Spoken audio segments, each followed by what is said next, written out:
Since the dawn of history, countless civilizations have risen, flourished and vanished, leaving behind not only ruins but also mysteries. This iceberg explores lost cultures. Some were powers whose names were heard across the world, others are but vain traces that barely touch the realm of history. As we descend, facts will become rather uncertain, mysteries denser, so I will specify when one isn't confirmed as a full-fledged civilization.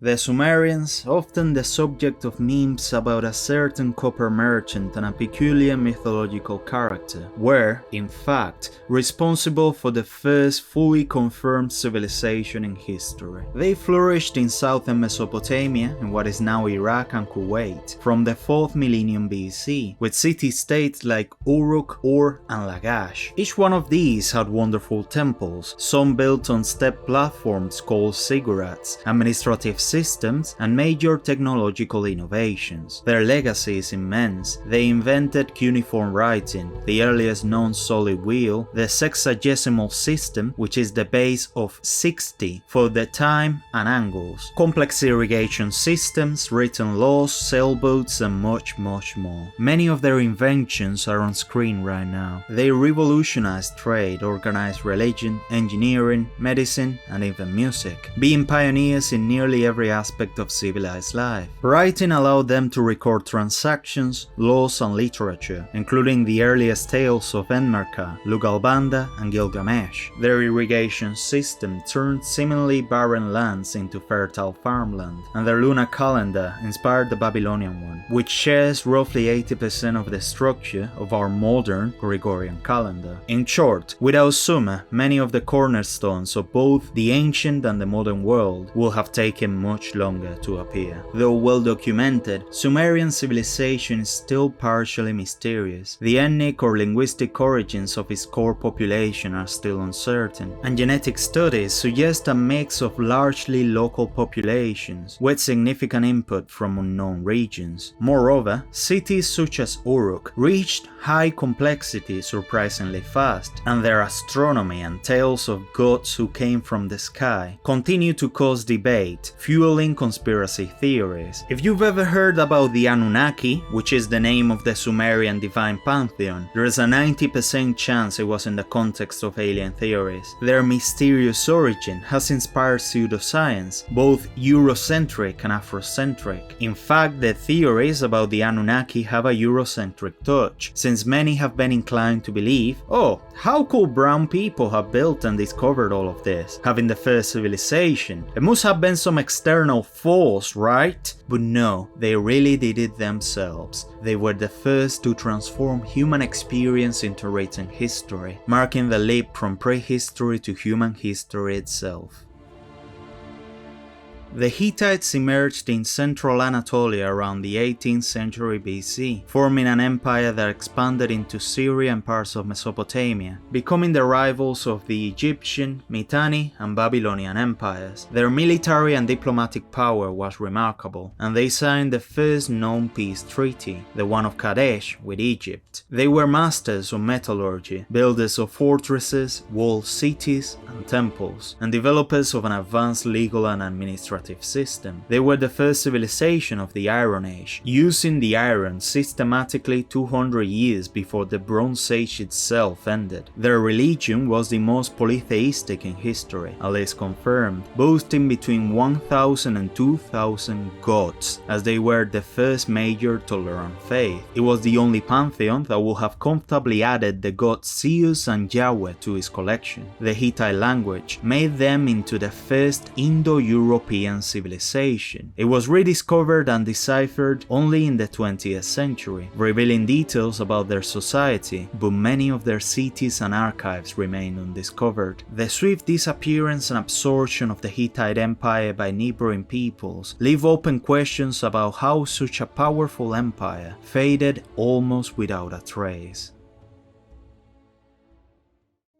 Carthage arose in the 9th century BC in what is now Tunisia, founded by Phoenician settlers from Tyre. From its humble beginnings as a trading outpost, the city grew into a maritime and commercial superpower, a thalassocracy dominating the western Mediterranean. Its economy was based on navigation, trading metals, textiles, oil, wine and salt, and control over strategic routes between Sicily, Sardinia, the Iberian Peninsula, and North Africa. They developed advanced fleets, naval warfare tactics, and a network of alliances with local peoples and other Phoenician colonies, models later emulated by other cultures, and they also stood out for their impressive architecture and fortifications. And not least, they had one of the most brilliant strategic minds of the ancient world, Hannibal Barca. Yeah, the guy who marched his army across the Alps, including elephants, and wiped out between 33 and 44% of the Roman soldiers of the time. Although of course, he didn't take into account that he was outnumbered 2 to 1 or even more, and ended up defeated by another of the most brilliant strategic minds of his time. The greatest mystery of Carthage lies in its origins and meteoric rise. Not only do we not know exactly how it was founded, but there is also the question of how did a colony become a rival empire to Rome in such a short period of time.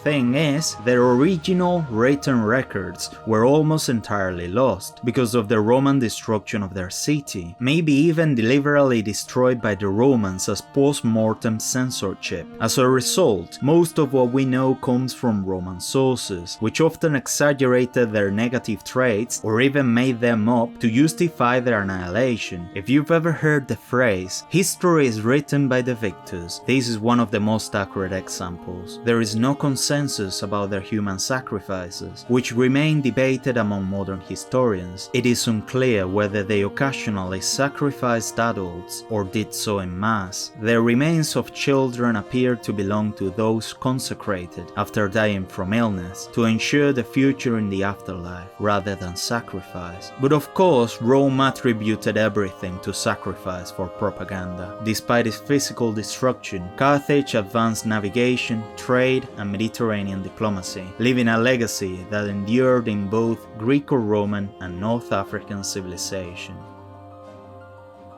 Babylonia flourished in the heart of Mesopotamia along the Euphrates River from 1894 BC. It became a major political, economic and cultural center under kings such as Hammurabi and Shamshu-Iluna. Its legacy includes the codification of laws, most famously the Code of Hammurabi, advances in astronomy and mathematics, monumental architecture with ziggurats and gardens, and the development of a centralized and efficient administration. Babylon was also a literary and religious hub, with temples dedicated to Marduk and complex rituals that influenced later cultures. Although much of its history is documented, the fall of Babylon remains surrounded by questions. It was conquered by the Persians under Cyrus the Great, but it is unclear whether its collapse was only due to direct military conquest or a more complex process of political and social reorganization. Another mystery is the true location of the Hanging Gardens of Babylon, one of the 7 wonders of the ancient world. Some historians debate whether they were actually located in Babylon or in Assyria, since ancient writers often confuse the cities of the two. Then there is the Tower of Babel in Babylon, which was called Babel in Imperial Aramaic, the lingua franca of its empire during the Hebrew captivity. It was most likely inspired by the Etemenanke, which was as tall as 90 meters. For comparison, a 100-meter building today is considered a skyscraper. It was the tallest structure in the ancient world after the pyramids of Giza until the 3rd century BC, when the lighthouse of Alexandria was built. Even so, Babylon left an extraordinary cultural and scientific legacy, profoundly shaping the laws, architecture, astronomy, and literature of the world at the time.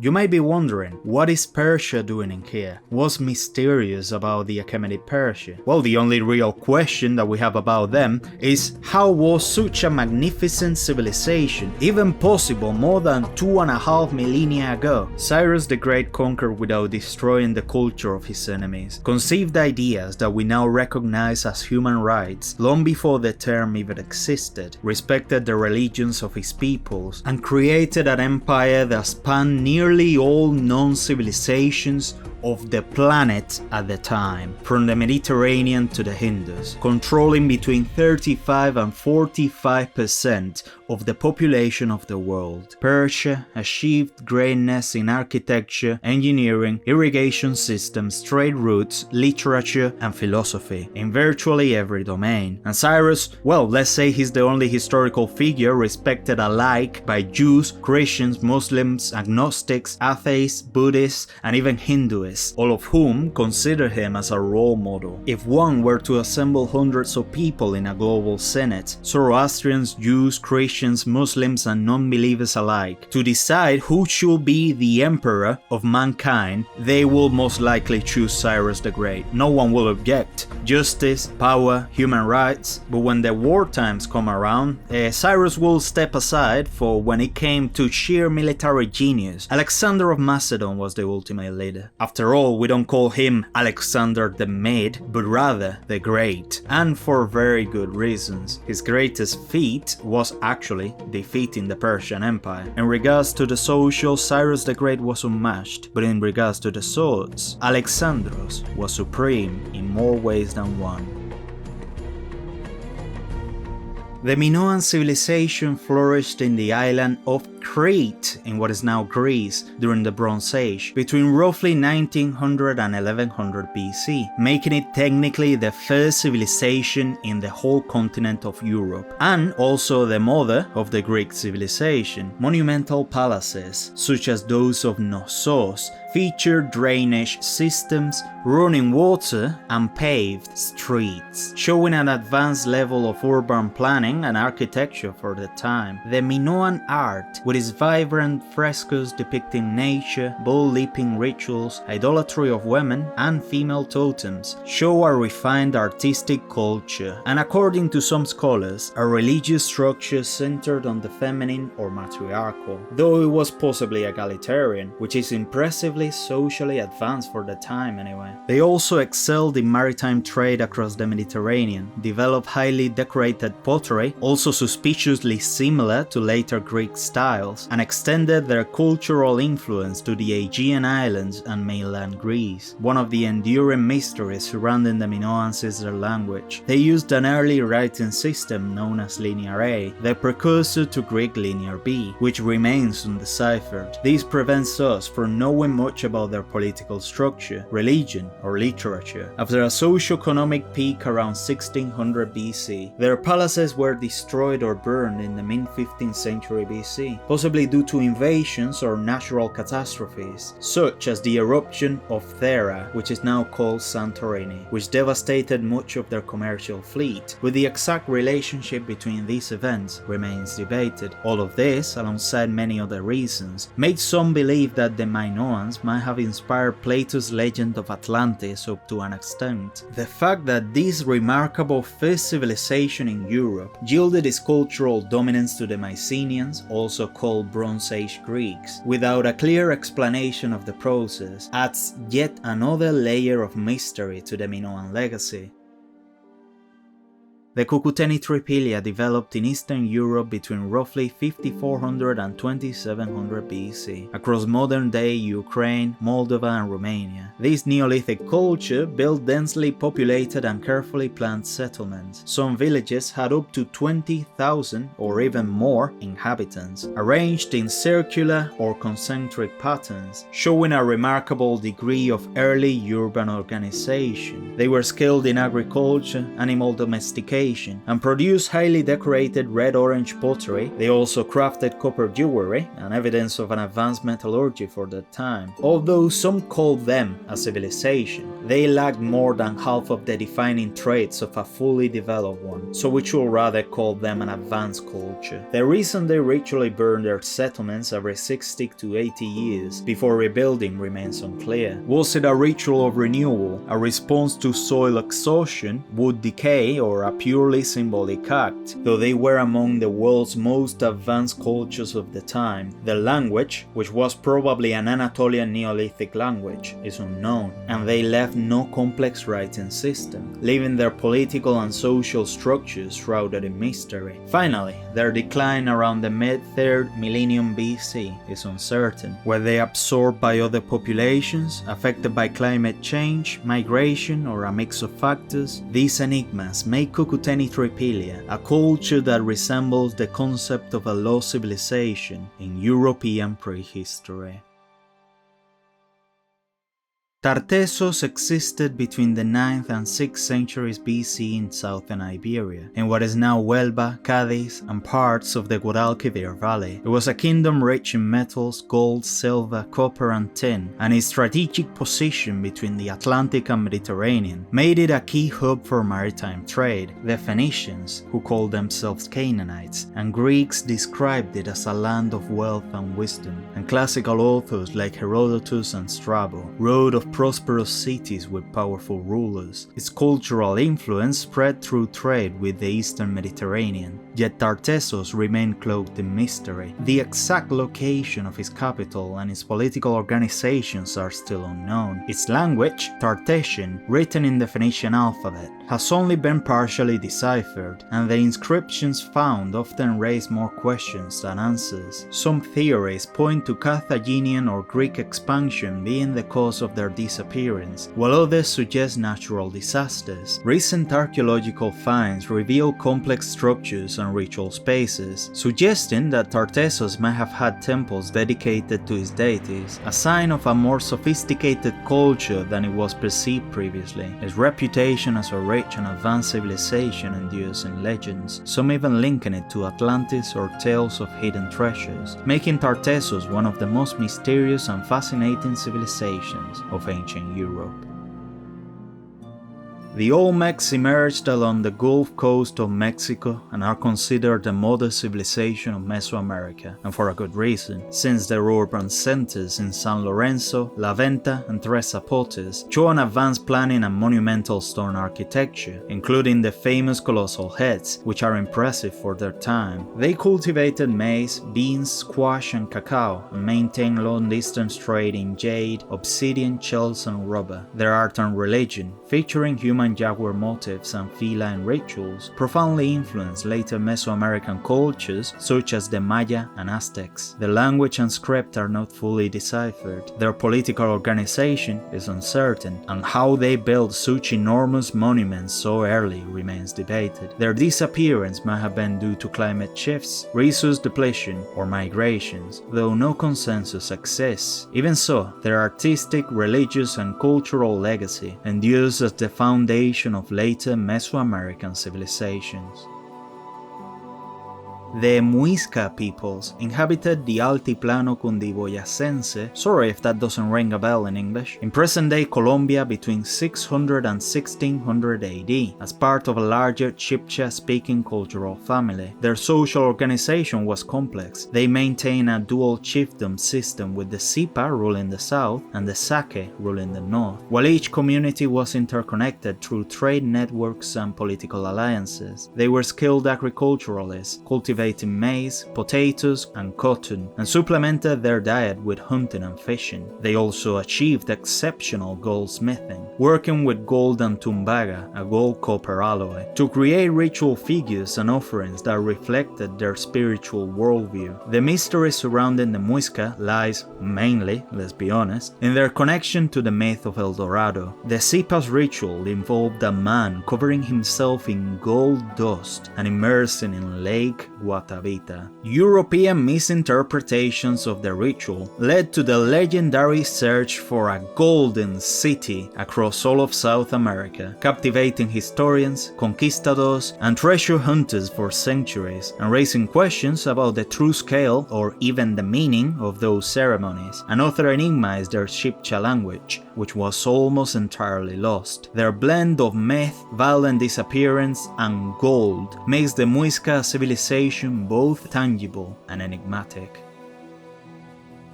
The Mitanni, my favorite, arose in the 16th century BC in northern Mesopotamia, around the region of the Khabur River, extending across Syria, southeastern Turkey, and the north of Iraq. They ruled over a largely Hurrian population, extending across Syria, southeastern Turkey, and northern Iraq. They ruled over a largely Hurrian population, while their elite likely had a different origin. Despite being surrounded by powerful empires, those of the Hittites, the Egyptians, and the Babylonians, the Mitanni became a major military and diplomatic power. One of their greatest contributions was in military technology. They developed light spoke-wheeled chariots and produced the earliest known horse training manuals, such as the very first of them, attributed to Kikuli, as well as the first confirmed use of lamella or scale armor, the ancestor of Roman imperial armor, possibly even its invention. They also controlled key trade routes and turned that economic strength into diplomatic influence, arranging royal marriages with Egypt and participating in treaties and alliances. For example, Tutankhamun was partially of Mitanni descent, but 2 centuries later they were absorbed by Assyria under the name of Hani-Galbat. The great mystery of Mitanni lies in the origin of his elite and noble family, who spoke an Indo-Aryan language. Hittite archives contain a treaty where the Mitanni invoked Vedic deities like Indra, Varuna, Mitra, and the Nasatyas, all known from Indian sacred texts like the Vedas, suggesting an Indo-Aryan cultural layer atop of their Hurrian society. Even their technical manuals on horse training include words identical to Sanskrit, like Aika, Tera, Pansa, or Satta, reinforcing the presence of an Indo-Aryan substrate among the Mitanni. It remains unclear how this elite arrived in the region. The Mitanni had their Hurrian population speaking their local language in daily life, yet preserved Indo-Aryan names and rituals, becoming the second strongest superpower in the entire world during the 15th century BC. Many researchers see the Mitanni and Hurrians as ancestors of later groups, such as the Urartians, Armenians, and Kurds, and despite how awesome the Mitanni were, many questions remain unanswered. The ancient Nordic peoples are often stereotyped as barbaric, meat-headed Vikings, but Viking was merely an occupation, not a population, for the Nordic culture was way more than that. It flourished in Scandinavia from the Bronze Age to the Viking Age, marked by adaptation to cold climates, exploitation of marine and forest resources, and advanced seafaring. They developed ship-building techniques that enabled them to explore, trade, and even invade distant lands such as the British Isles, Iceland, Greenland, and North America. Keep in mind that the North Sea between Britain and Scandinavia is one of the most dangerous bodies of water on the planet. Even modern cargo ships struggle with it, so the Viking seafaring was no joke. Their society was organized into clans and communities with local leaders, but bound by law and codes of honor that maintained social cohesion. Women played a strong role in society, since men periodically left for voyages, and women often managed their settlements on their own. Although some called them a civilization, the Nordic peoples did not form a full civilization like Rome or Sumer. They lacked a fully functional writing system. Big cities, a centralized administration, complex economy, and standardized legal codification. Only from around around 1050 AD did the Nordic peoples fully integrate into Christian and Western civilization, becoming among the most devout of their religion. Just look at the Nordic flags, which uniquely preserve the proper form of the Christian cross, though the modern horizontal layout was not their decision. Their mysteries include their rich and intricate mythology, which blended history, astronomy, and legend, but it is unclear what portion of it was factual and which one wasn't. Their runic writing remains partially ambiguous, often misunderstood. Another enigma is the Viking expansion. How relatively small societies managed to control trade routes and settle distant lands with so few resources, founding large colonies like Dublin across the British Isles and even Finland, discovering America 500 years before Columbus. All of this makes the ancient Nordic peoples a proto-civilization not only incredible and fascinating, but also shrouded in a unique halo of mystery. The Norte Chico civilization, also known as Caral Supe, developed along the central coast of Peru between roughly 3200 and 1800 BC. They built large urban centers such as Caral, featuring ceremonial plazas, step pyramids, and storage complexes, with no evidence of warfare, suggesting a relatively peaceful society focused on agriculture, fishing, and trade. They cultivated cotton and squash and maintained trade networks reaching both the coastal and inland regions. The main mystery of Norte Chico lies in their writing system. They use quipus, a record-keeping method of knotted cords, but it is unclear whether these represented a full language or simply accounting records. It is unknown how such an advanced culture arose with no known external influence, raising questions about its origins and development. Although it is not considered a full civilization, Norte Chico stands closer to that definition than many others on this list, and some evidence even suggests it might have been civilized before Sumer, making it into a possible first civilization on Earth. Indeed, Peru is key. Their disappearance remains unexplained. Climate change, resource exhaustion, or social reorganization might have played a role. Norte Chico is fascinating because it combines civilizational achievements with a mystery that still challenges archaeology. The Nok culture developed in what is now central Nigeria between 1500 BC and 300 AD, and it is known for its carved terracotta figures, depicting humans and animals with a surprising level of detail and realism. Raised livestock and smelted iron, being the first society in sub-Saharan Africa to use advanced iron metallurgy before 1000 BC. Their settlements indicate a relatively complex social organization and the ability to sustain permanent communities. Despite having social hierarchy and specialization, they lack complex writing, which is why they are considered an advanced culture rather than a civilization. There is no consensus about the origin of the Nok or their disappearance. It is unknown how the culture emerged, who their ancestors were, or how their traditions of metalworking and art influenced later sub-Saharan societies. Some of their sculptures, which could reach large sizes, might have had ritual, political, or religious purposes, but the exact meaning remains unknown. The abrupt disappearance of the Nok culture around 300 AD adds another layer of enigma, turning them into one of Africa's most mysterious and fascinating proto-civilizations.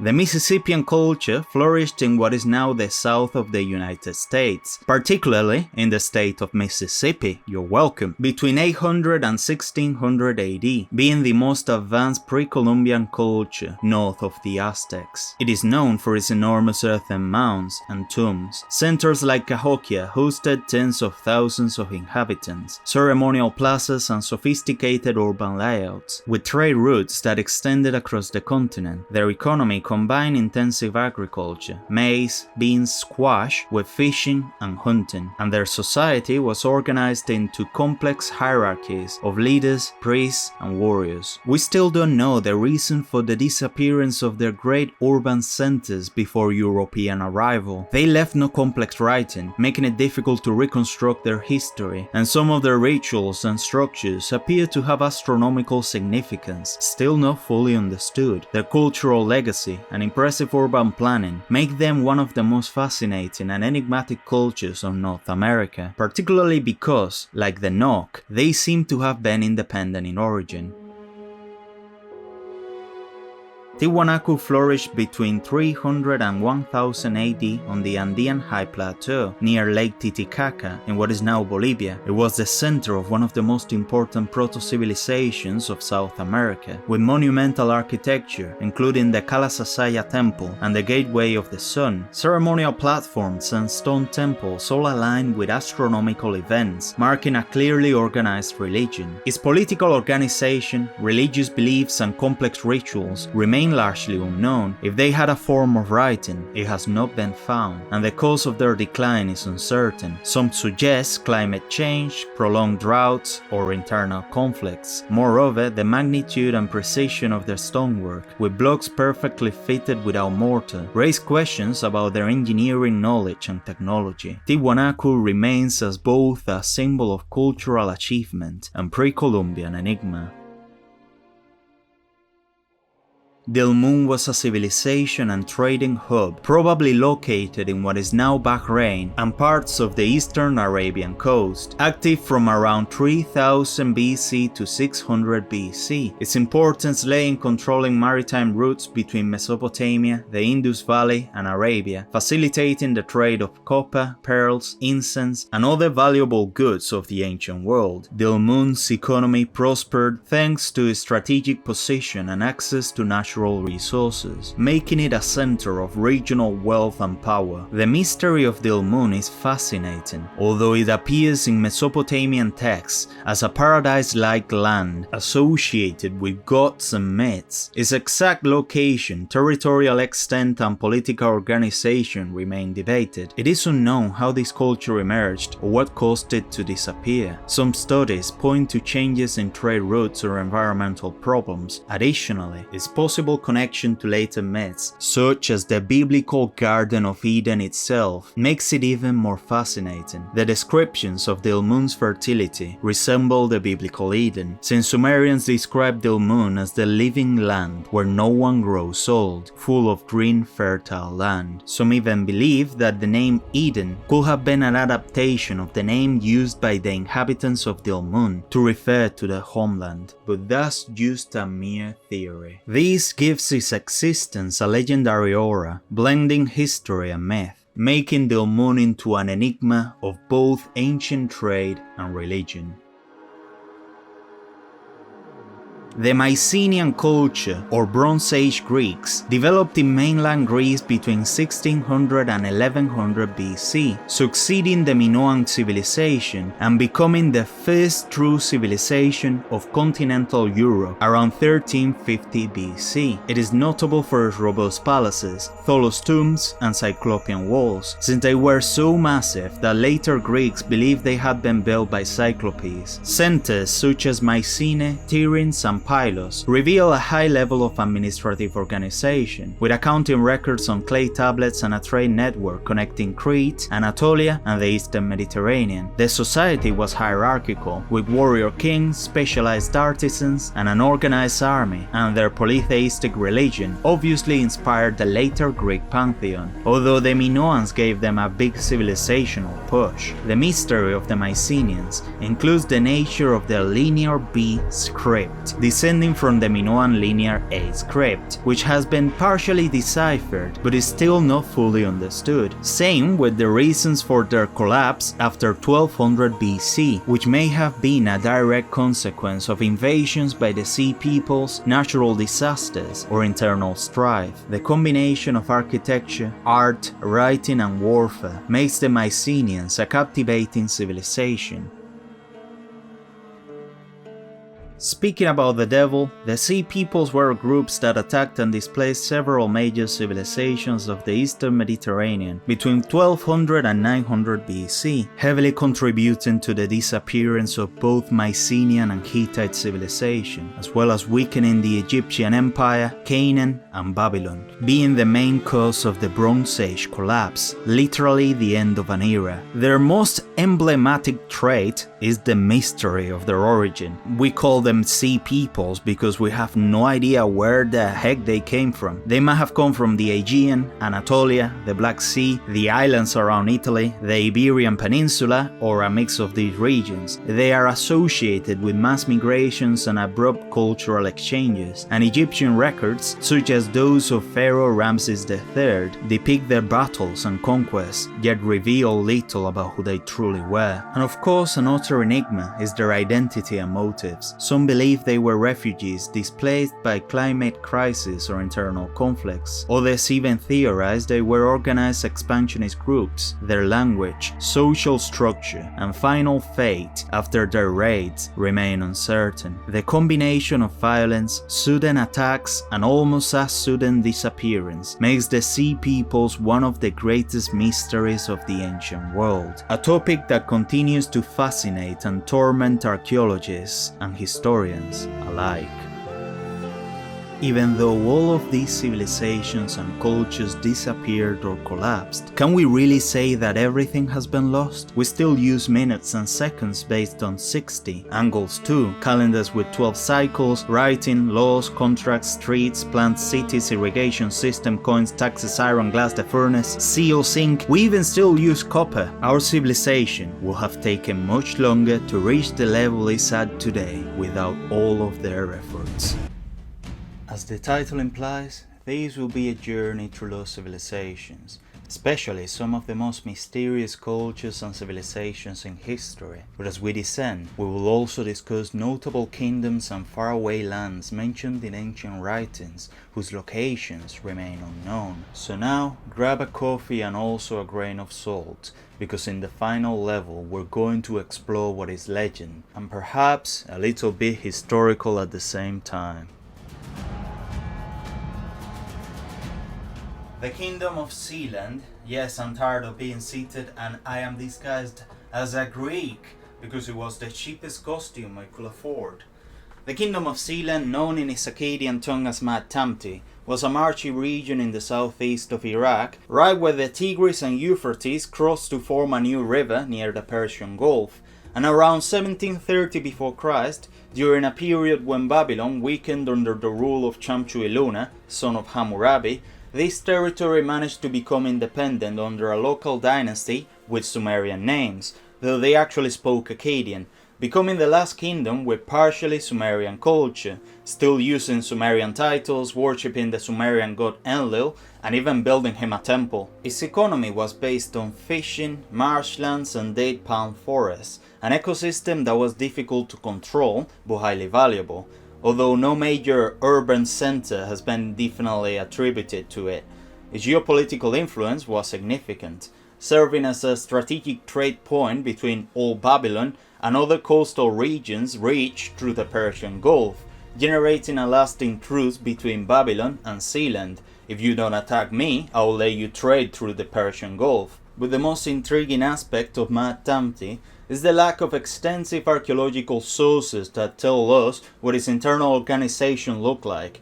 The sources we have are mostly Assyrian and Babylonian documents mentioning its kings and communities, but lacking a clear description of the cities or the architecture. It's not completely clear who these men of Sealand that they mentioned all the time really were, whether they were their own ethnic group, a set of marshland tribes, or serious rivals with imperial ambitions. Their fate is also blurry, although they appear in king lists and chronicles. Their decline around 1460 BC is poorly documented, and their absorption into Kassite Babylon through the force of the general Ulaanbaatar was documented but not in a detailed way. These, combined with 3 centuries of independence, makes Mad Tamti one of the most enigmatic yet remarkable kingdoms of the ancient world. The Etruscans flourished between the 8th and 3rd centuries BC in what is now Tuscany and parts of Umbria and Lazio in Italy. They built walled cities, temples, monumental necropolises, and developed a refined art, especially in pottery, metalwork and mural painting. Their society was organized into independent city-states with a complex political system that included magistracies and councils. They were major traders on their time, and their culture profoundly influenced Rome, from religion to engineering and urban planning, to the point that the latter looked up at the Etruscans with respect. There are many questions about them. The language, although partially deciphered, is not fully understood, making it difficult to uncover the full history.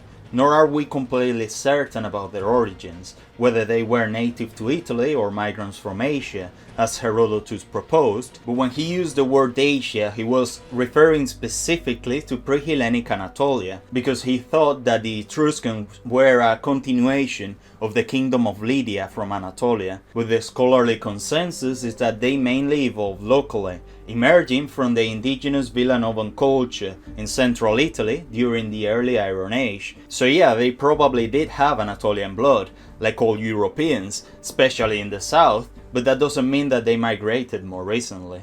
Furthermore, their disappearance as a dominant culture after the Roman expansion raises questions about how such an influential civilization became integrated and lost its identity without leaving a clear or sufficiently large written corpus to decipher. The combination of art, power, and linguistic secrets makes the Etruscans one of the most enigmatic civilizations of the ancient world. The Jomon culture developed in prehistoric Japan, becoming the first to produce decorated pottery in the world, long before they practiced agriculture. And when I say long before, I mean almost 10 millenniums before doing so, showing how technological patterns can vary wildly from one culture to another. Their economy combined hunting, fishing, gathering, and early agriculture from around 4000 BC. Their settlements show organization, and their figurines and tools reflect a surprisingly rich cultural level for a non-state society. Jomon pottery is also notable for its complexity and regional diversity, displaying a unique artistic style that evolved over millennia and on different regions. However, it is strange how they maintained prosperity for thousands of years without forming centralized states or developing writing, although the main reasons seem to be low population density, less competition, and a rich ecosystem.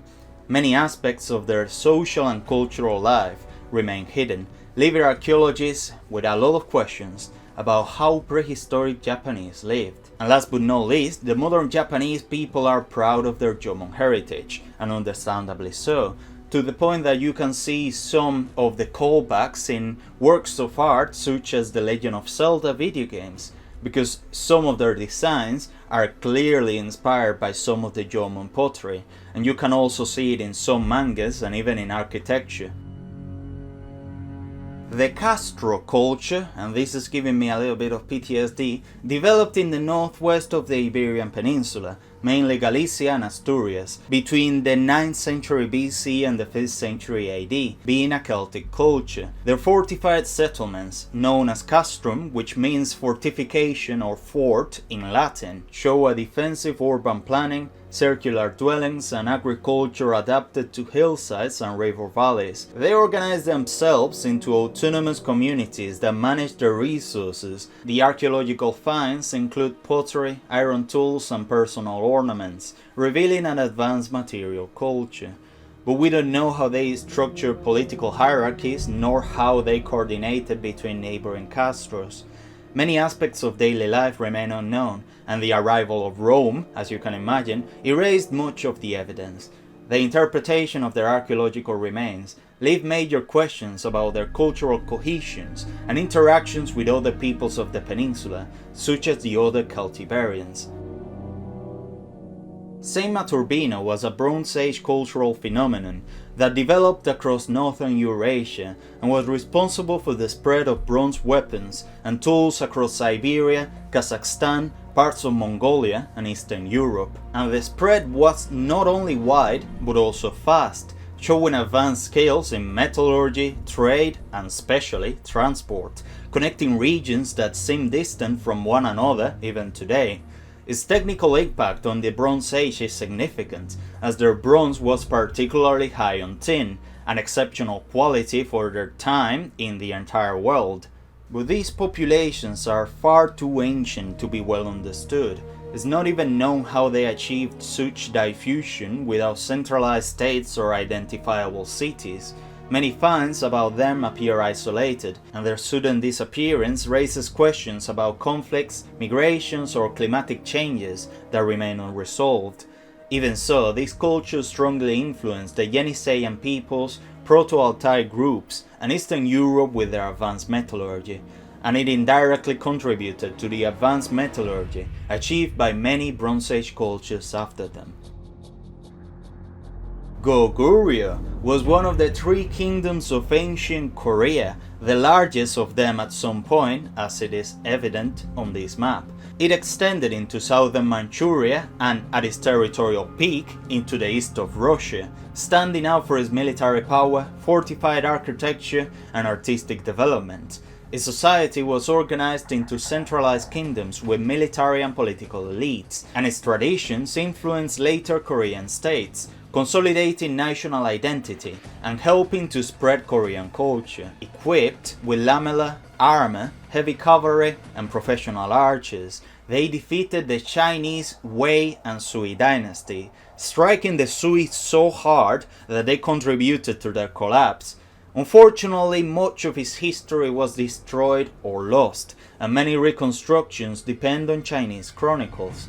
Its internal political structure, the location of many cities, its rituals and customs are still debated. After Goguryeo fell in 668 to an alliance of another Korean kingdom, the Silla, and the Chinese Tang dynasty, many of its elites migrated to Japan, taking with them valuable knowledge, such as a more advanced lamellar armor, some of the emblematic helmet styles later seen in some of the samurai, advanced fortification techniques that became the standard for the Japanese, and mounted archery, as well as notable elements of their architecture, especially temple architecture, influencing Japanese temples and religious complexes, leaving a deep cultural legacy in Japan and East Asia. Sadly, their late capital Pyongyang and their enormous historical legacy remain hidden behind the wall of the Democratic Republic.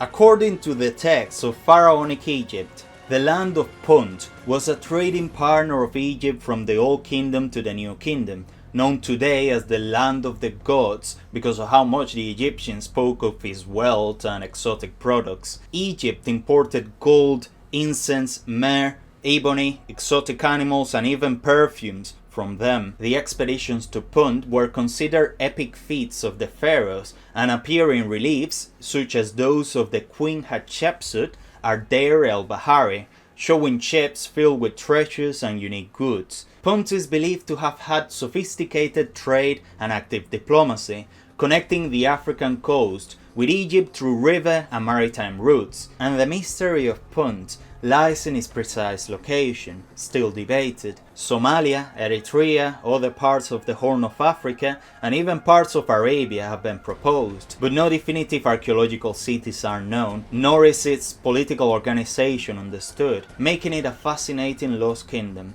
that reminds us how limited our understanding of ancient trade and power still is.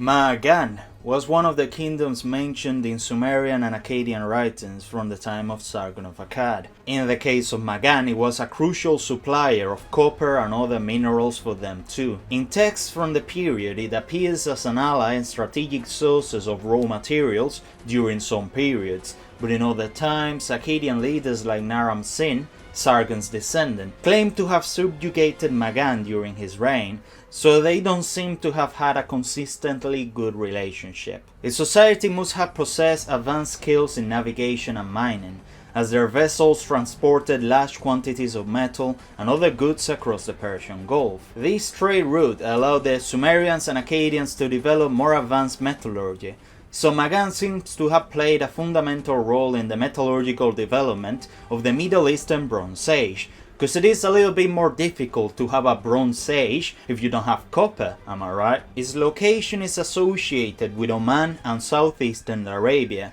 but no city, fortress or administrative center has been found to corroborate the Mesopotamian texts, and this mystery makes it an intriguing example of a lost Bronze Age civilization. Meluhha was another one of those important trade allies that the Sumerians and Akkadians mentioned quite frequently. In this case, it was a distant region that supplied gemstones, metals, textiles, wood, shells, exotic products, and even luxury goods. It has still not been conclusively identified whether Meluhha was a nation or merely a city. Most of hypotheses suggest it was the Indus Valley civilization, also called Harappa or Mohenjo-Daro, which featured architecture, city planning, and drainage systems, indicating an advanced organization rivaling any contemporary civilization, being literally the third fully developed civilization in human history. However, it could also have been another region rich in exotic resources, such as Baluchistan, parts of Pakistan and Afghanistan, like the Bactria-Marjana civilization, another Indo-Aryan culture, or even a broader trade zone. This makes Meluhha a fascinating lost culture, and a key piece in understanding Bronze Age trade. Tartaria is an archaeological site in Transylvania, in Romania, and it has absolutely nothing to do with the Central Asian Tartaria. That one is like 50% pseudoscience and 50% Russian nationalism. The Romanian Tartaria, however, is mainly known for the remains of the late Neolithic and Chalcolithic cultures. It is famous for the Tartaria tablets, dating back to around 5000 BC, small tablets with symbols that possibly represent the first known proto-writing in all of Europe, indicating a very advanced cultural development for the time. The region shows signs of organized architecture, tombs and complex settlements, suggesting a structured society with ritual practices and local trade. It has not been confirmed whether their system of symbols was truly a proto-writing system or merely ritual symbols, nor is the extent of the culture, its language, or its political organization known. Additionally, Tartaria's relationship with other contemporary cultures of Eastern Europe, such as the Vinca culture, part of what is known as Old Europe, remains a subject of debate. Jiroft is an archaeological site in southeastern Iran, which reveals remains of a Bronze Age production, with decorated pottery, stone seals and jade objects. It is believed to have been an important urban and commercial center, connecting Sumer with regions of South Asia. Its artistic and manufacturing level is impressive, showing casting techniques, stonework, advanced artistic symbolism, and quite unique and beautiful pottery. But unfortunately, neither its ancient name nor the extent of their territorial influence is known. It is debated whether it represented an organized state or multiple interconnected communities. Its system of symbols was based on geometric figures, making it quite unique. Imagine your language being something like square, rectangle, circle, circle, rectangle, square. Never in my life have I seen anything like it. But as a communication system, it really doesn't seem to have been that advanced. It has been popularly linked to the myth of Enmerkar and the Lord of Aratta, being one of the known locations that best fit the description of this kingdom, and many of the most important findings have not been fully analyzed yet, making Jiroft and its archaeology a work in progress. Marhashi was the third one of those kingdoms mentioned in Sumerian and Akkadian texts that we still don't know exactly where they were, probably located in southeastern Iran, maybe near present-day Baluchistan, or even near Jiroft, the one that I mentioned earlier. It is described as a supplier of metals and a participant in trade networks with Sumeria and Akkad, suggesting that its inhabitants had advanced knowledge of mining and seasonal navigation. Its government was probably centralized, but the details are not well known. No archaeological site has been identified that matches what the texts describe, but it is known that they participated in military conflicts with Akkad and Elam, although their military organization remains a mystery. The mix of notable historical references and the absence of material evidence make Marhashi a mysterious military state of the ancient world. Yam, spelled with an M, appears in Egyptian and Mesopotamian texts as a distant region rich in gold and exotic resources, but of course with an uncertain location. Most of researchers place it in sub-Saharan Africa, particularly Ethiopia or southern Sudan, although there is no definitive archaeological evidence. It was known for trading with Egypt and Nubia, and it seems to have been perceived as a powerful and mysterious territory, often associated with wealth and trade routes. Its political organization, main cities, or even its size and population are unknown. No archaeological evidence has been found to confirm the trade routes mentioned in the text. Egyptian expeditions to Yam suggest that its influence was significant, but to what extent it governed extensive territories remains unclear. The combination of varied records and the almost total lack of physical traces makes Yam an almost ghostly and fascinating kingdom of the ancient world. The Thamud were a pre-Islamic Arab culture mentioned in the Quran as a powerful and prosperous people, capable of building houses and cities carved into rock, but who were destroyed by divine punishment due to their arrogance, disobedience, and I assume idol worship. They are described as advanced not only in architecture but also in agriculture and social organization, having a structured system capable of controlling desert trade routes. They are also depicted as a people who worshipped idols and local gods before the arrival of the prophet Saleh, sorry about the pronunciation of that word, sent to warn them and prevent their fate. But as you can imagine, they did not pay much attention to that warning. Archaeological evidence suggests that communities did exist in the region, mainly in the northwest of the Arabian Peninsula, in what is today the zone between northern Saudi Arabia and southern Jordan, with dwellings carved into cliffs and oases, which correspond to the description of the Quran.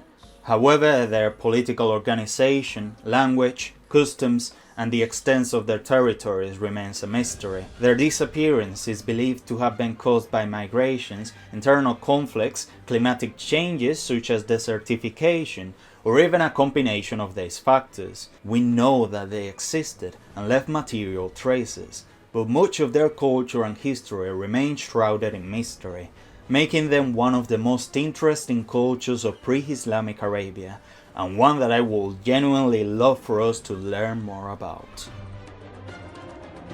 Ophir is mentioned in the Bible and in Egyptian texts as a land of gold, precious stones and exotic spices. It is believed that it could have been located somewhere in East Africa, Somalia, Eritrea, or Yemen, although its location remains a mystery. It was known as a trade partner in luxury goods, with indirect links to Egypt and Mesopotamia, and of course there is much that we don't know about them, otherwise it wouldn't be so far down the iceberg, would it? No cities, writing material remains or anything else are known about them. Its culture, language and organization? No idea. Historians also disagree on the actual scale of its wealth or influence, or whether it was simply exaggerated, but there is no consensus. Ophir illustrates how civilizations can thrive without leaving a legacy beyond fame or the fueling of centuries of speculation and myths. Duma, or Duma, I have no idea, is mentioned in biblical and Assyrian texts as a territory located in northern Arabia or Jordan. They are the oases that connected the Levant with the interior of the Arabian Peninsula and Mesopotamia. Its importance seems to have been linked to caravan trade routes, through which incense, spices, metals and other valuable goods were transported, making it a strategic point for transit and control of desert routes. The text describes its inhabitants as skilled traders and defenders of their property, capable of maintaining caravan security against rival nomadic peoples, so they were no defenseless culture after all. To this day, no conclusive archaeological site has been identified to confirm its location, size or territorial extent. Practically all information about them comes from external references, particularly biblical and Assyrian sources, especially inscriptions of the latter, mentioning military campaigns or tributes related to them. Some archaeologists believe that Duma might have been more of a group of fortified oases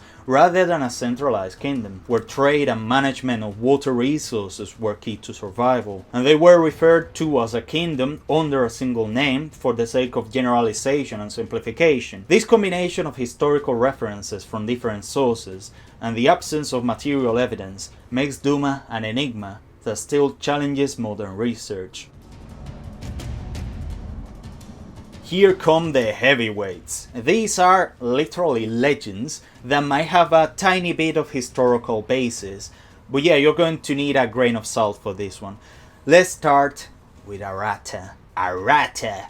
Only the OGs of the channel know why I pronounce it like that. It's a kingdom mentioned in Sumerian texts as a remote place rich in mineral resources, especially precious metals, fine stones, and even lapis lazuli.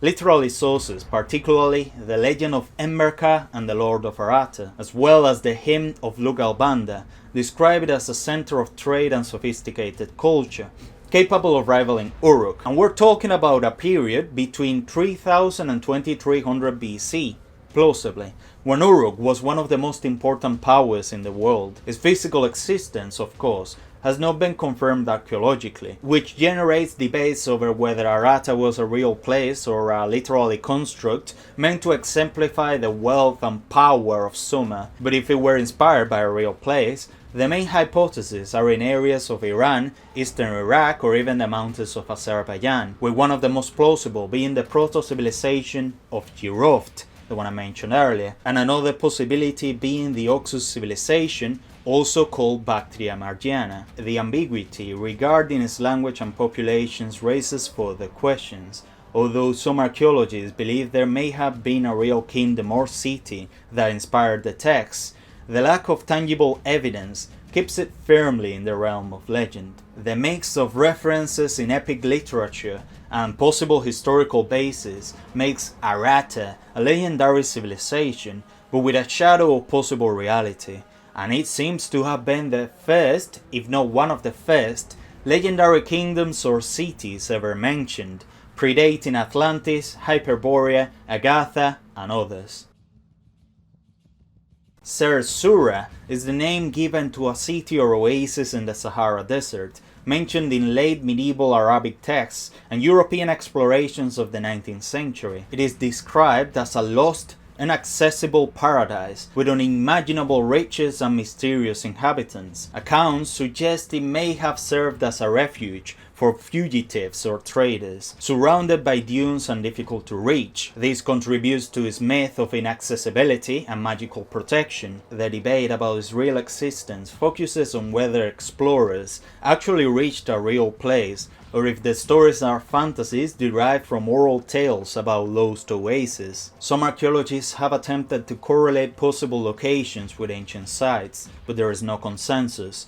Ser-Sura is an example of how literature and legends can transform a possibly partial reality into a full-blown myth, and for this reason it remains a fascinating example of a legendary civilization, probably a real oasis or settlement shrouded in centuries of legend, or perhaps just the hallucinations of someone in the harsh Sahara Desert. Kitesh is a Russian city mentioned in legends, supposedly submerged in Lake Svetloya, and according to traditions of the early modern era, it was a miraculous protection against an invasion of the Mongol Empire.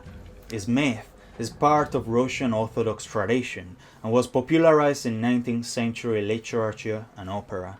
The legend says that only the pure of heart can see Kitesh, and its physical disappearance makes it a spiritual and legendary symbol rather than a verifiable location. Some historians believe the story of Kitesh could be based on a real city, destroyed by invasions such as the Mongols or by natural disasters, giving a historical core to a legend and turning a real event into something greatly exaggerated.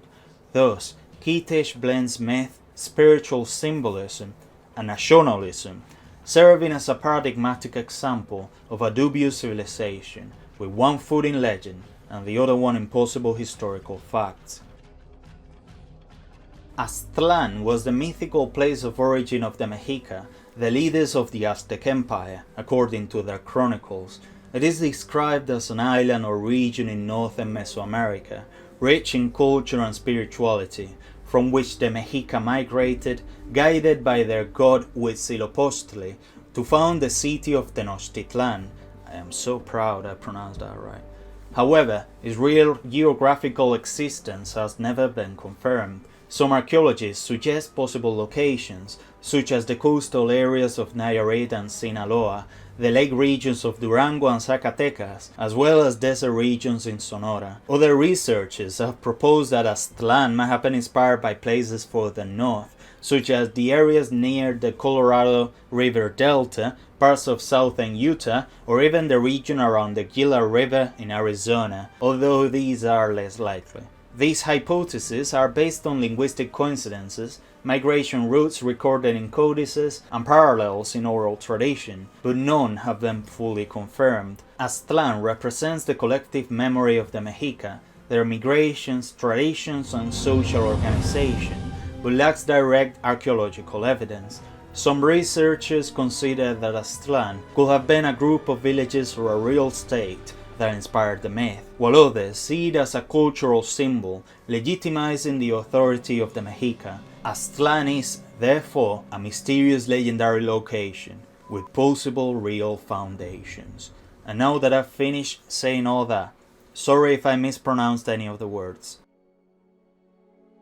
Aryavarta, according to Indian tradition, is the name given in Vedic texts to the land of the Aryans, an idealized space where the communities that compose the Rig Veda and other sacred texts are believed to have lived. In general terms, it is associated with the plains of northern and central India, especially the area between the Indus, the Ganges, and their tributaries, regions where Indo-Aryan cultures indeed flourished. It coincides with areas archaeologically linked to early Indo-Aryan populations of the 2nd millennium BC, agricultural settlements, and ritual centers that laid the foundations of classical Indian civilization. Because of this, Aryavarta is often seen as a real geographical reference, reflecting the area where the first Vedic political, ritual, and social institutions emerged. However, it also functions as a cultural and ideological concept rather than a fixed territory, as it describes a pure land, governed by the Dharma and associated with ritual righteousness. Therefore, its definition could vary depending on the period or author,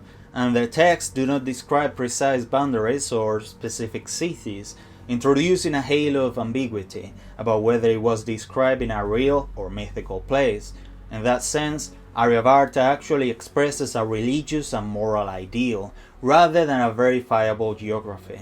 It thus remains a bridge between history, identity, and religion. Civitas Aurea, the city of gold, in Latin, appears in modern era writings referencing European medieval accounts as a remote and extraordinarily rich place, filled with unimaginable treasures. Chronicles of the time spoke of markets where gold flowed almost like water, and of a people so advanced that they seemed to touch the divine. Some accounts even mention temples covered in solid gold, and a social organization that combined trade, spirituality, and political power in a surprisingly sophisticated manner for the period. Although these accounts sound fantastical, historians believe that Civitas Aurea could have been a real basis. African cities of the Sahel, such as Timbuktu, Gao, or commercial centers of the old Mali Empire, under leaders like Mansa Musa, who at one point was the richest man in human history, especially in terms of gold. Like, the amount of gold mined by these people was unbelievable.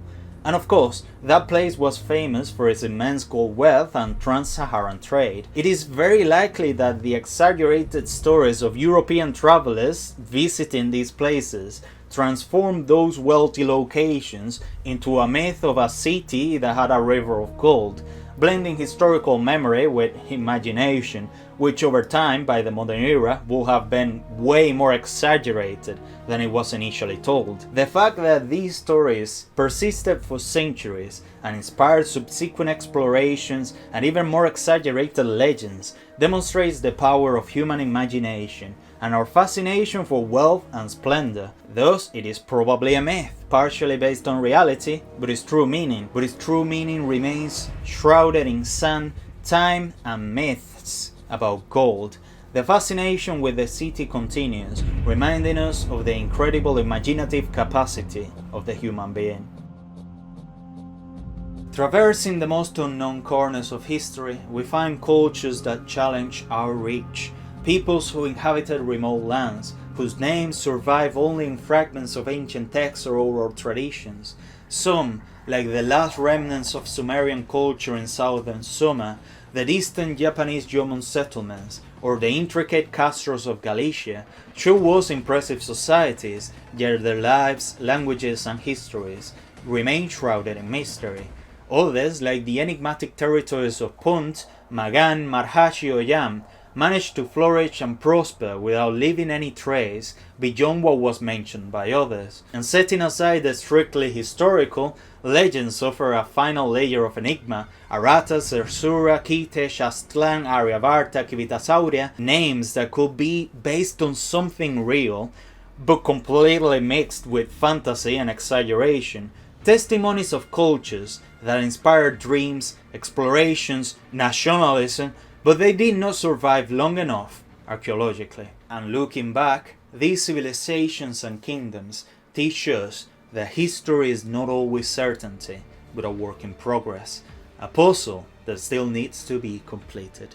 Since ancient times, legends have told us of lost civilizations, about places where kingdoms flourished, where magnificent enigmatic cities once stood. Today we will talk about the most interesting ones. We'll look at those that may have one foot in reality and the other in legend, through nations used for political or ethnic narratives, and those told with the purpose of keeping us awake at night with the horror. Welcome to the iceberg of mythical and forbidden civilizations. According to legends from ancient times, Alba was a majestic land, wrapped in ancient myths and ancestral magic. Dense forests guarded druids, spirits, and mysterious creatures. Green hills hid enchanted fortresses and lakes that reflected silver moons. Dragons, fairies, and heroes crossed shining paths. In later folkloric reinterpretations of prehistoric Celtic traditions, the land appears as a sacred space, full of portals to other worlds, enchanted mountains, and fluid energies, since Alba is the mythical and poetic name of ancient Scotland. Medieval storytellers linked Albion, which was later generalized to all of Great Britain, to Trojan lineages and legendary kings, establishing an epic genealogy to give a mythical explanation to the origin of the island. Thus, Alba functions both as a mythical geographical term and as a profound symbol of cultural identity and also ancient tradition. And yes, today I have a different costume. I am dressed as, I don't know, Hercules? And you might tell me, but Jan, Hercules didn't dress like that. And how can you know that? Have you ever seen him? The Garden of the Hesperides is one of the most mysterious places in Greek mythology. Located at the ends of the world beyond the ocean, it was a paradise guarded by nymphs, the Hesperides, and by the immortal dragon Ladon. There grew the tree of the golden apples, a gift from Gaia to Hera, fruits that granted longevity or immortality. One of the most famous labors of Heracles, Hercules in the Latin translation, consists precisely in stealing these apples, which makes the garden a symbol of forbidden knowledge and defiance of divine order. This could be part of the reason why later translations of the Bible, specifically the Latin one, changed the name of the fruit of knowledge and called it an apple, instead of simply fruit, because apple in Latin is malum, which sounds very similar to malum, evil in Latin. But the apples of ancient Mesopotamia and most of the Middle East were sour. The fruit may have been a pomegranate, a fig, or a grape, linked to wine and knowledge. You know, that friend of yours whose best ideas only come as a result of alcoholism. But anyway, about the garden, ancient sources place it in remote regions, perhaps in Northwest Africa or even the Canary Islands. El Dorado is a dazzling kingdom where everything shines with golden light. Its buildings gleam like the sun and its streets are covered with golden dust. At the center rises a magnificent palace, with radiant columns and fountains that flow like molten metal. Gems of every color adorn those temples and lush gardens. Unlimited wealth and extravagance reign there, a hidden paradise full of beauty, power, and incomparable wonders. El Dorado is one of the most emblematic myths of European exploration in South America. Originally referred to a Muisca chieftain who covered himself in gold dust during ceremonies in Lake Guatavita, a ritual that deeply impressed the Spanish conquistadors. But over time the idea was either misinterpreted or intentionally distorted, from a chief covered in gold to a golden city. But up to an extent, the myth of El Dorado seems to have been an exaggeration from the Spanish in South America misinforming their peers in other parts of the empire. In contemporary culture, it is associated with the search of fortune, but also with the illusions that lead to ruin. Camelot is a splendid castle of lofty towers and gleaming walls, surrounded by green meadows and shining rivers. Its halls echo with banquets and the songs of knights. Fragrant gardens and crystal fountains adorn its majestic courtyards, and at its center, a throne of honor welcomes a just and brave king, King Arthur himself. Knights of unbreakable nobility defend these walls, while legends and promises of justice and glory float eternally over Camelot. The stories of Camelot tell of the passions of Guinevere, the betrayal of Mordred, the quest for the Holy Grail, and the final fall of the kingdom. As you might already know, Camelot is the most important location in the Arthurian legend, since it is where King Arthur and his knights lived. Although it seems to be more legend than reality, it was probably inspired by medieval regions of southern England, and it is also the nostalgic image of a lost British golden age, undone by human imperfection. The City of Sea rises hidden within the dense jungle, with ancient temples covered in moss and hanging vines. Its silent plazas hold carved stones and forgotten symbols. Rivers of clear water flow between enormous structures, reflecting a sun that barely penetrates the thick canopy. The City of Sea supposedly represented evidence of an ancient advanced civilization that existed before European contact.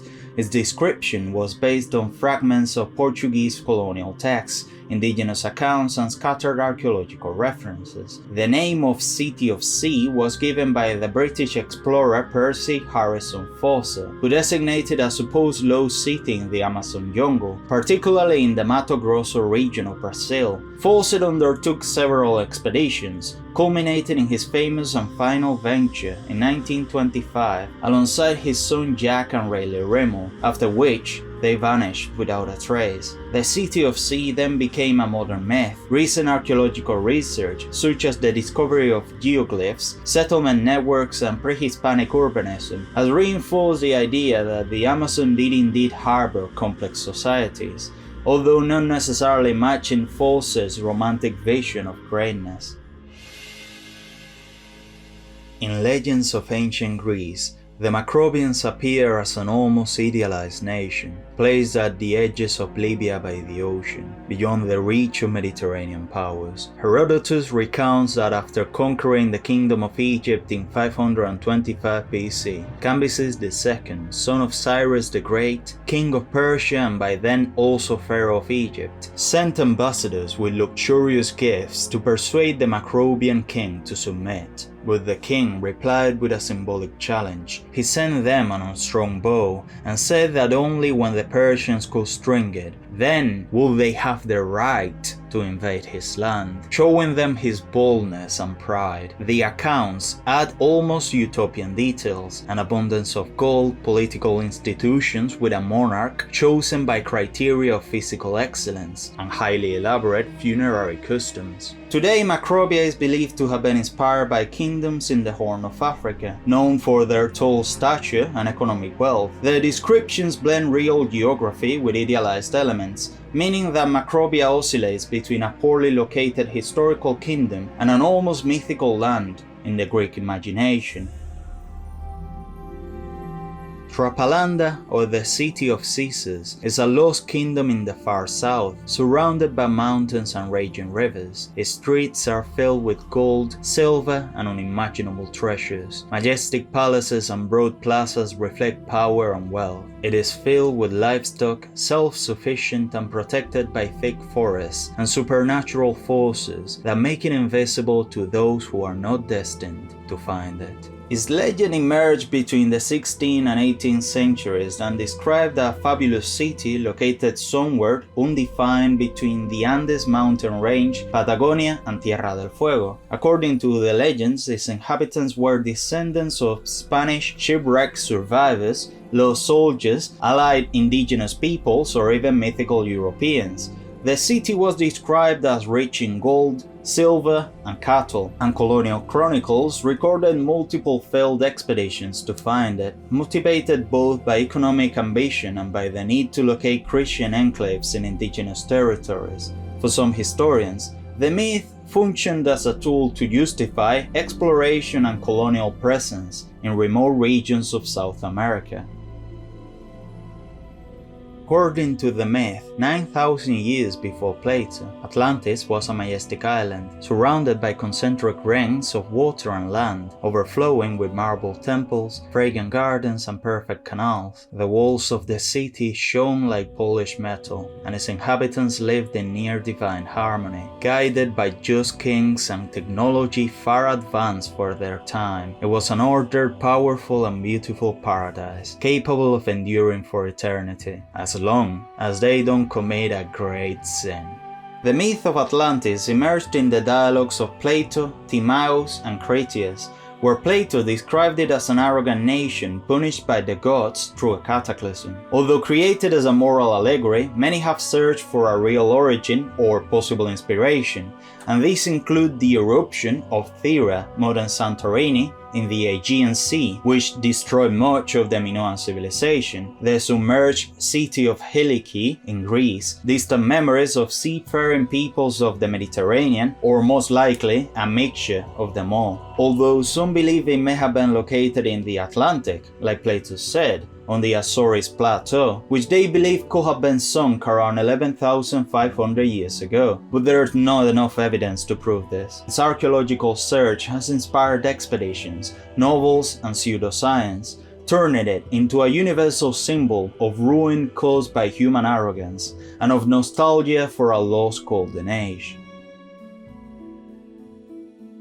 Agartha is described as a legendary underground kingdom, a vast subterranean world connected by tunnels that span the entire planet, inhabited by a civilization advanced both technologically and spiritually. The Agarthians mastered subtle energy, telepathy, hidden knowledge, and a millennia-old science lost to humanity on the surface. Its existence has been recounted in various esoteric traditions and pseudo-scientific theories since the 19th century. And it is often associated with the realm of Shambhala, considered to be its spiritual counterpart. Although its existence lacks evidence, authors such as Saint V. del Vedre popularized the idea of Agartha as a hidden world government, ruled by kings of the world, who discreetly oversee human evolution. A hidden archive of absolute knowledge, and a symbol of what humanity could have been or may yet become. Avalon is described as a misty, eternally fertile place, protected by magic, and regarded as a refuge of ancestral knowledge and healing. After being mortally wounded at the Battle of Camlan, King Arthur was taken to Avalon to rest, or perhaps to await his future return as a messianic king. The island is governed by sorceresses and priestesses, such as Morgana and the Lady of the Lake, who embody a balance of feminine wisdom, nature, and mysticism. Avalon is one of the most important lands in Arthurian legends, and it is perceived as a Christianized version of ancient Celtic myths about the Island of the Apples, a paradise where heroes find eternal rest. In contemporary esotericism, Avalon is described as a place of spiritual transcendence, connection with nature, and return to a mythical origin of sacred power. Its universal function is to act as a liminal space between life and death, between the ordinary world and the magic one.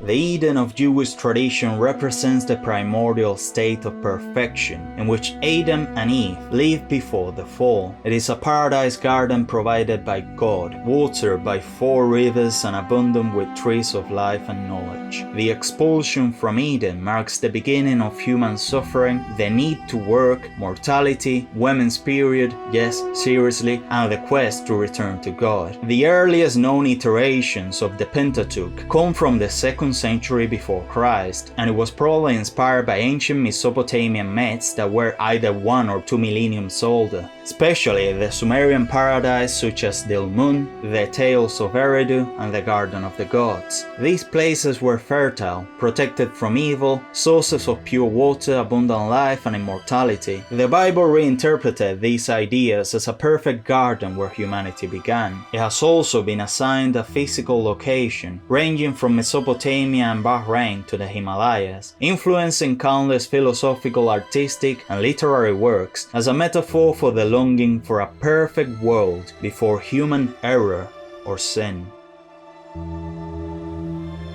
Shangri-La is a hidden valley among snowy mountains, an eternal refuge where time moves slowly and life flows in perfect balance. Its inhabitants live in peace, surrounded by bright gardens, crystal clear rivers, and serene temples. Ancient wisdom reigns there, free from violence and ambition, where every day seems like a perpetual dawn, a remote, immutable paradise, almost impossible to find. This story is a modern utopia created by James Hilton in his novel Lost Horizon, 1933, inspired by the Kingdom of Shambhala from Indic tradition. Over time, the term entered the esoteric and touristic imagination, often becoming confused with the traditional Shambhala, and Shangri-La represents the contemporary yearning for refuge from the chaos of the modern world and a utopia of inner peace. Basically a fantasy version of living with Buddhist monks. Those guys are super chill. Talking about Shambhala, it is a hidden kingdom beyond snowy mountains, a living mandala where compassion and clarity prevail. Its cities shine in eternal light, protected by sages who guard profound knowledge of the universe. In Shambhala, suffering does not exist, a harmony that transcends time. Only those with a pure mind can find this path, a spiritual sanctuary, eternal and inaccessible to the ordinary gaze. The land is one of the most important myths of Tibetan Buddhist literature. Explorers such as Roerich linked it to lost civilizations and connections with Agartha. In the modern imagination, Shambhala is synonymous with spiritual utopia, a state of inner enlightenment, and the ultimate refuge from the darkness of the world. It functions as a metaphor for the perfection humanity can achieve, as well as for hidden knowledge beyond the senses. Lemuria was a lost civilization in the Indian Ocean. The Lemurians were an ancestral, spiritual, gigantic and ethereal race, even predating Atlantis. They possessed profound knowledge of subtle energies, psychic abilities, and forms of life that did not rely entirely on matter. Lemuria was originally a hypothetical continent, proposed by 19th century zoologists to explain the distribution of certain species between Madagascar and India. Although modern science rejected such a theory, the concept was quickly adopted by esoteric currents, transforming it into the cradle of an ancient mythical civilization, like for example in the Theosophy of Helena Blavatsky. These narratives blended mythology, scientific speculation, and spiritual symbolism, creating a myth that still persists in New Age movements. It represents nostalgia for an original, pure and harmonious world, destroyed by geological or cosmic changes. Prester John is a legendary medieval priest-king. His realm was a Christian land surrounded by wonders, rivers of precious stones, fantastic creatures, immeasurable treasures, and a perfect society governed by divine justice. Letters attributed to him circulated throughout Europe, describing invincible armies, supernatural wisdom, and power capable of confronting Islam and uniting Christendom. His existence was believed to be situated in some remote part of the East, India, India, Central Asia, or later Ethiopia. Although he may reflect the friendship between European and African Christendom or even Middle Eastern Christendom, the figure of Prester John also embodies the medieval fascination with the East and the hope of finding mythical allies in religious and political expansion. The city of East was built below sea level and protected by dikes and magical gates. It was ruled by King Gradlun and described as a splendid metropolis, famed for its wealth, music, and decadence. The fall of East occurs when his daughter, Dahut, dominated by evil forces or a demonic lover, depending on the version, opens the gates and allows the ocean to engulf the city. Only King Gradlun manages to escape, guided by a saint like Corentin. East is a legendary city from Breton mythology, that is from northwestern France, not to be confused with Great Britain. Legends claim that on calm days, the bells of the submerged city can be heard underwater, and when the waters are especially clear, the silhouette of its impressive architecture can still be appreciated. Magonia is a celestial realm whose inhabitants traveled in aerial vessels during storms. From there, the Magonians observe the earth and sometimes steal crops or animals, taking them back to their kingdom. Their ships are said to appear among dense clouds, invisible to most, with only certain magicians or sorcerers aware of their secrets. It is a strange world, suspended between sky and storms. Magonia is described in medieval texts such as the Grandined Tonitrues by Agobard of Lyon. The myth combines Christian beliefs, Germanic folklore, and the fascination with the aerial as a supernatural domain. In modern times, Magonia has been linked to UFO theories, interpreted as an ancient account of extraterrestrial visitors. It represents the liminal space between heaven and earth and embodies human suspicion towards phenomena that comes from the sky.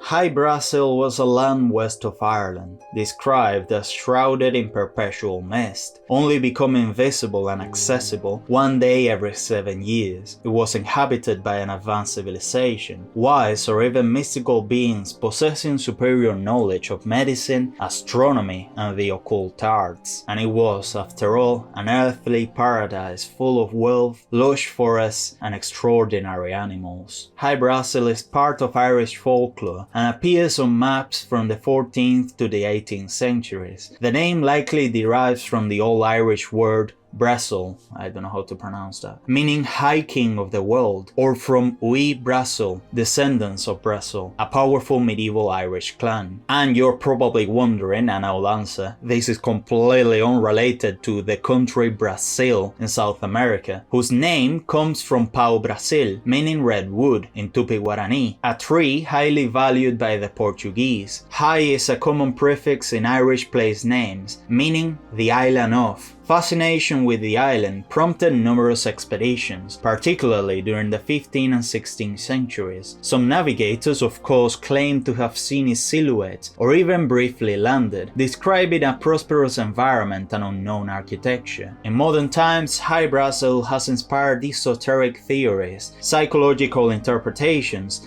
and even accounts linked to UFO phenomena, of course, where some connected to non-human civilizations or parallel dimensions, feeding the mystique around the legend. In Persian mythology, Turan was the land of the nomadic peoples located beyond the Oxus River, frequently portrayed as enemies of the mythical Iran described in the Shahnameh. It was associated with warlike tribes and cultures considered alien to the Persian idea of a civilized order. In modern literature and esotericism, the term Turan acquired a new meaning, becoming a symbol of lost civilizations, forgotten peoples, and a prehistoric history that is not recognized by mainstream academia. During the 20th century, the notion of Turanism was taken up by nationalist movements in Central Europe and Asia, for example in Hungary and Turkey, which reinterpreted it as a common origin for various Turkic, Mongolic, and in some cases, Ugric Finnic peoples. This ideological appropriation transformed it into a taboo or problematic concept in many cultural contexts, due to its use in exclusionary identity discourses. On the mythical level, however, Turan continues to exist as a liminal space, a frontier between the civilized and the wild, between the known and the lost. Fun fact, there is a Warhammer 40k planet called Turan. Mu is a lost continent proposed by 19th century authors like George Ward, who claimed to have found evidence of an advanced civilization in the Pacific. According to these narratives, Mu was a vast empire destined to fall in a volcanic cataclysm, leaving behind only cultural fragments in places like Polynesia, Mesoamerica, and Asia, a Pacific version of Atlantis basically. The idea lacked scientific support, which you probably imagined, but it was quickly integrated into occultist currents that associated it with lost civilizations. However, within the nationalist movement of Imperial Japan, Mu came to be used as a mythical justification for a superior ancient history, or straight-up ethnocultural supremacy. Intellectuals and mystics used it to propose a shared and exalted ancestral origin for Japan and its people, linking the nation to a lost and superior civilization. In this way, it reinforced ethnic identity narratives during a period of Japanese expansionism and highly violent politics, contributing to its perception as a taboo subject for many. Septepi, or the first time, is a key concept in Egyptian mythology, later reinterpreted in the Hellenistic era. It refers to the primordial age when the gods lived on Earth, establishing cosmic order and taught humanity the foundations of civilization, agriculture, law, medicine, astronomy, and sacred rituals. In Renaissance scholarism and modern esotericism, Septepi is reinterpreted as a lost golden age whose wisdom was fragmented into myths and symbols. Some pseudo-scientific authors used it to justify theories about advanced prehistoric civilizations, ancient aliens, or hidden knowledge preserved in temples such as those at Giza. Its taboo perception arises from its frequent appropriation by nationalist and supremacist movements, which reinterpret Septepi as the exclusive origin of a supposedly superior ethnic or cultural line, sometimes by Egyptians themselves, or by those who claim that the ancient Egyptians were Europeans, or the opposite, entirely African. But the evidence shows that half of them were roughly African and the other half were Semitic.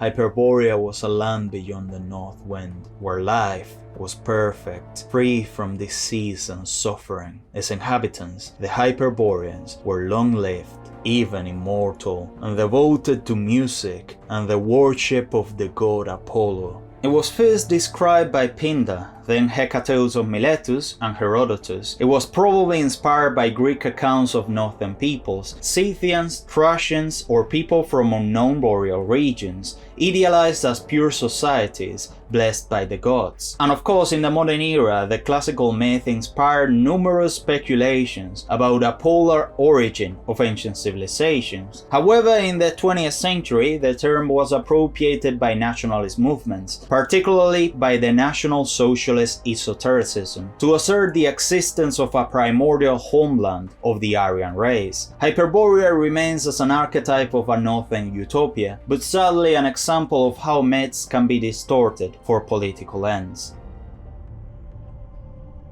The Rama Empire appears in some pseudo-historical theories as a supposedly extremely advanced civilization in the Indian subcontinent tens of thousands of years ago. It is credited with flying ships, the Vimana, energy weapons, and sophisticated spirituality. Although partially based on Hindu texts, this esoteric version diverges significantly from the traditional religious concept. Certain Indian nationalist movements have used this myth to assert the country's technological and ancestral superiority, giving it a controversial connotation, although symbolically the esoteric Rama Empire reflects the desire of having a lost ancient civilization. Vrilya is the supposed civilization described in Bulwer Lytton's novel The Coming Race, where an underground people control an energy force called Vril. Although entirely fictional, the work was taken seriously by esoteric and occult circles in the 20th century, who claimed that Vril was a real energy capable of granting almost unlimited power. Some European nationalist movements, especially the ones repeated multiple times in this list, the National Socialists, reinterpreted the idea as a symbol of the inner power of a race, contributing to its inclusion among forbidden concepts. The notion of Aurelia blends science fiction, occultism and pseudoscience, becoming an archetype of the human desire to access hidden energies, capable of radically transforming civilization. Iranem-Vaejah is the mythical original homeland of the Iranians in Zoroastrian tradition, described in the Avesta as the purest land created by Ahura Mazda. It is both an ideal geographical space and a spiritual state of order, justice, and light. From there, the fifth Aryan or Iranian people supposedly spread according to religious tradition. In modern times, the term has been used by certain Iranian nationalist movements and also appropriated by European thinkers as a symbol of a prestigious ethnic origin, although this distorts its original religious meaning. Iranem-Vaejah is quite an example of a perfect, pure, and ordered origin, in contrast to the corrupt worlds arising after the intervention of Angra-Mainyu, the evil spirit. In contemporary esotericism, it is reinterpreted as a center of primordial wisdom, comparable to Shambhala or Agartha. Thule, mentioned by Greek geographers as an island at the northernmost edge of the world, has been identified with places such as Iceland, Norway, or Greenland. However, its mythical evolution transformed it into a symbol of a remote and primordial world, full of mysteries and connected to higher spiritual realities. During the 20th century, the Thule society, linked to German nationalism and of course National Socialism, turned the name into an emblem of a supposed ancestral Aryan homeland. This obviously gave Thule a taboo connotation, associating it with extremist ideologies. In its purely mythical dimension though, Thule evokes the ultimate frontier of the world, the boundary between the known and the transcendent, where elusive knowledge will be kept from the rest of humanity.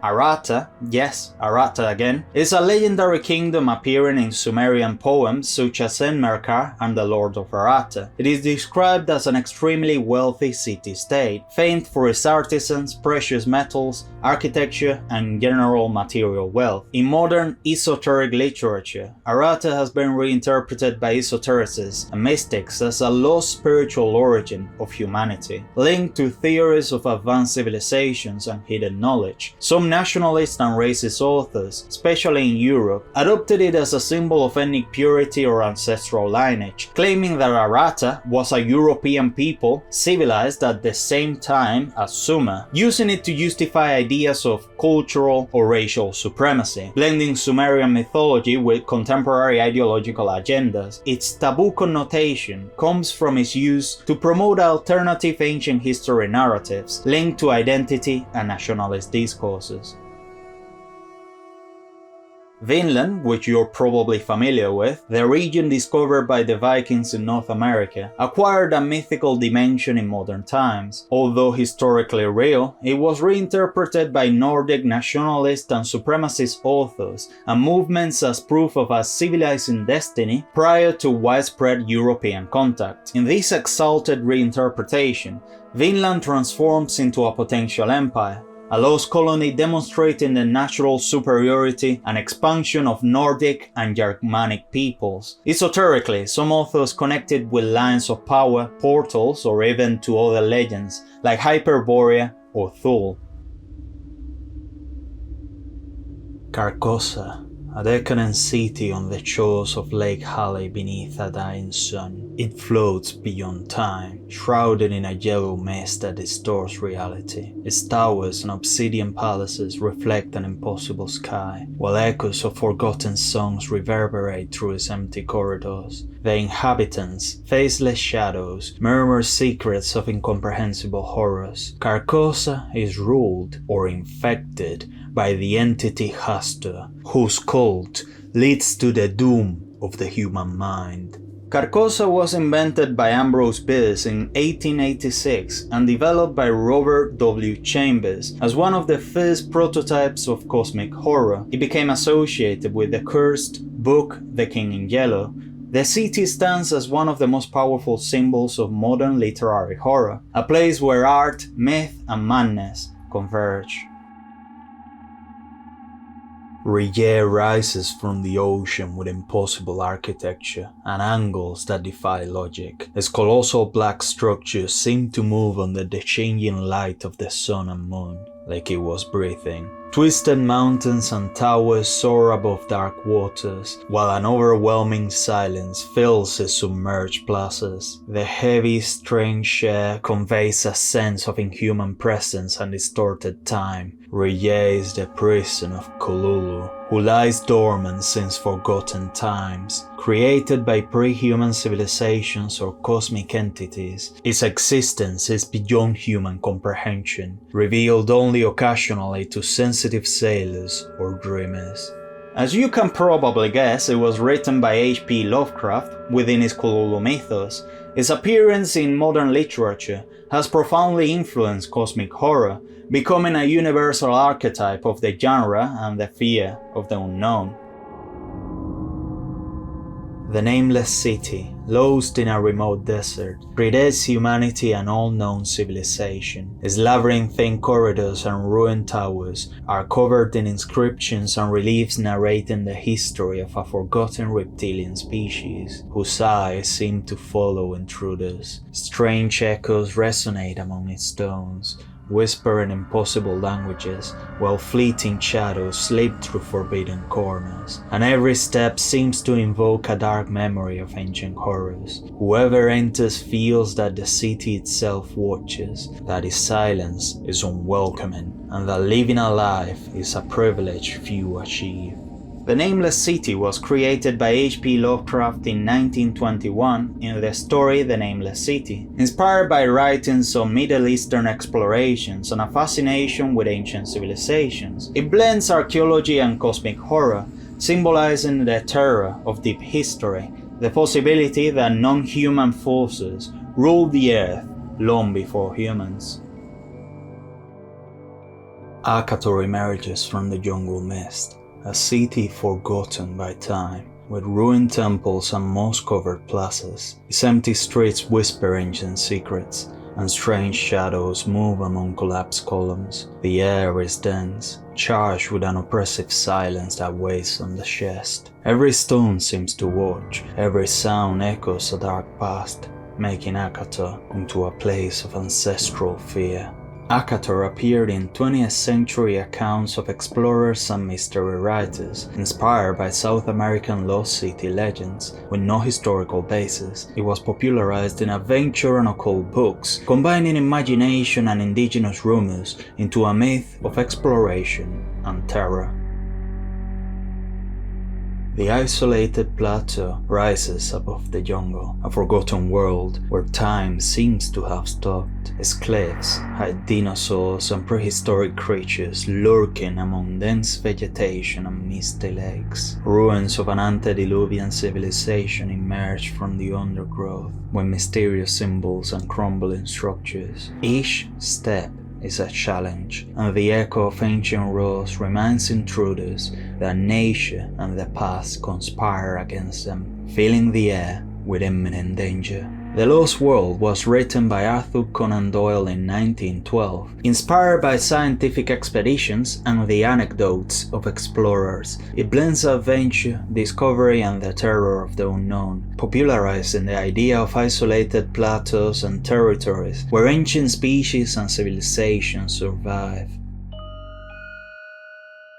An ancient kingdom remains shrouded in eternal mist, with palaces and temples rising over mysterious hills. Its streets are deserted, and strange symbols cover walls and statues that seem to watch visitors. Echoes of forgotten chants resonate in the fog, while fleeting shadows slip among columns. The ghostly, elusive inhabitants seem to guard forbidden secrets. The oppressive atmosphere and hidden mysteries of Yamatai fill any intruder with fear and anxiety. Yamata is a historical and legendary kingdom of Japan, mentioned in 3rd century Chinese chronicles, such as the Weixi, reflecting the continental perception of the Japanese of the time. It was recently popularized in modern adventure, mystery and horror stories, blending history, mythology and fascination with lost and unknown civilizations. And fun fact, it actually appears on Tomb Raider, cause why not? The moon pool is a hidden abyss on a remote island, sheltering an ancient civilization and indescribable creatures. A supernatural light emanates from the central pool, illuminating underground corridors and stone temples covered in strange symbols. Powerful beings, half human and half monster, lurk in the shadows, watching the intruders. The atmosphere is oppressive, with echoes that seem to whisper forbidden secrets. Every step evokes fear, as if the island itself judges its visitors. The Moon Pool was written by Abraham Merritt and published in 1918, inspired by exploration accounts and ancient civilizations, popularizing pulp literature with supernatural elements and antediluvian creatures. Well, that was the video. There is no conclusion because the video is way too long. Thank you so much for watching. If you want to support the channel, you can hype up the video, that actually helps a lot. Or even leave a comment about what you want me to make a video about next time. A long form video, maybe in this same format. Subscribe if you want to see more videos like this. And that's it. It's been a pleasure. As always. Ciao.